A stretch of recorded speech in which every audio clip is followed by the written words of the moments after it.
There's a race to be won, but I don't mix well with vermin, and I'd rather my straits run opposite this Mickey Mouse sermon of one servant per person. How dare you decide for me the size of my portion, forming an exploratory committee to see how responsive I'd be to your cautionary tale of believing anything north of the median.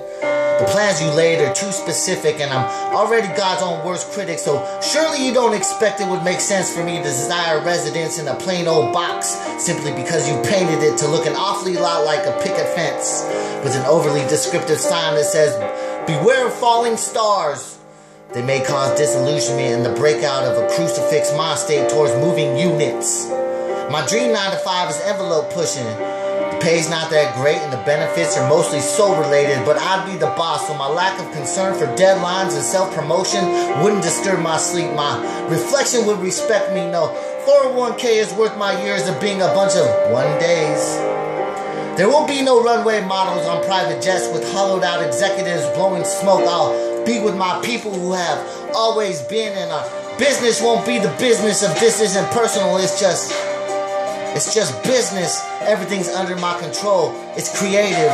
And I will not surrender that will one day say, is God okay for me to seek out profit still? My quest will be one of knowledge so that I can express with skill gratitude for my forefathers and the blessings they've offered.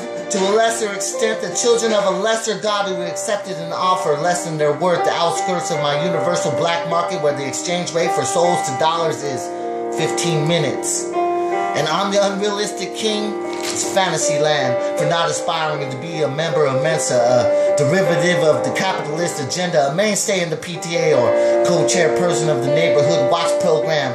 My legacy will be traced on paper, not by DNA. No product line or corporate name to inherit because I am not a customer. And I will not subscribe to a publication that glorifies assimilation or advocates gentrification of the world I've decided to live in. It's then that I awake. And then right and I create, knowing nothing of what it supposedly is supposed to be. Starting this overly fed a fallacy. I'm the arbitrator between the stargazer and the constellation, yo. It's taxing. I thought you thought, bitch. I'm gonna go back to my dream.